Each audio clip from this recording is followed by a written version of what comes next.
and I would call myself a food geek, which basically means I do all sorts of work, anything to do with food and beverage in Singapore.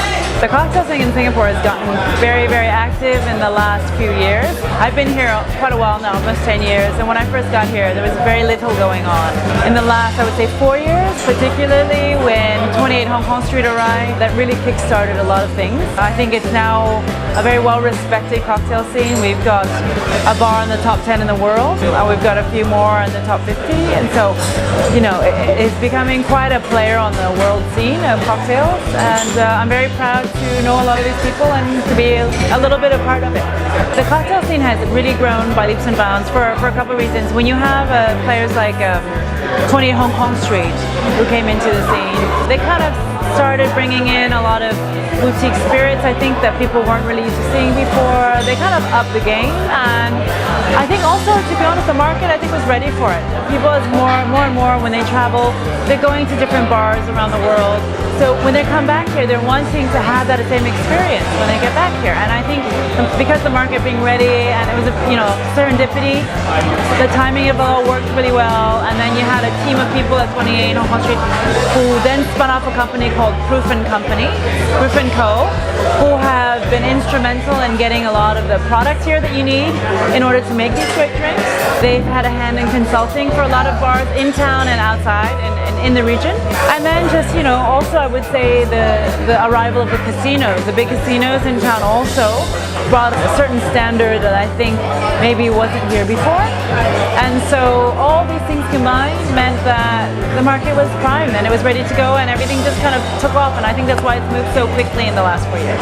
Anywhere in the world, I think what makes a good bar for me, I think I mentioned before, is really that combination of great drinks, of course, but not just what's on the menu. They should be able to customize. They should be at least be able to take into account what you like.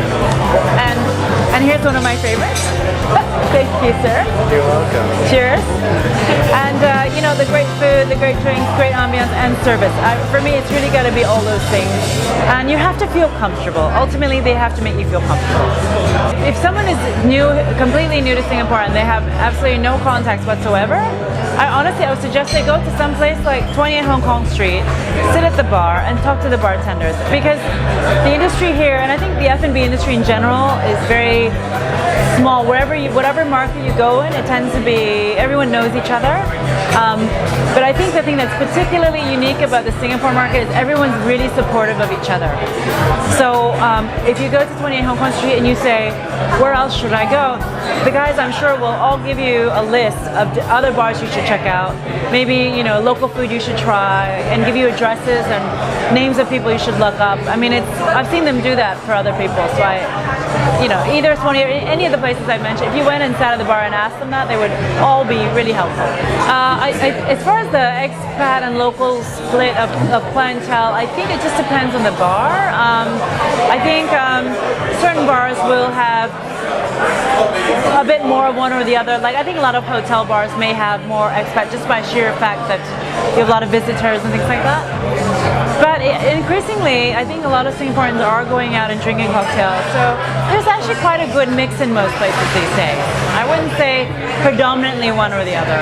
I think there's quite a good mix overall. That's it. Cheers.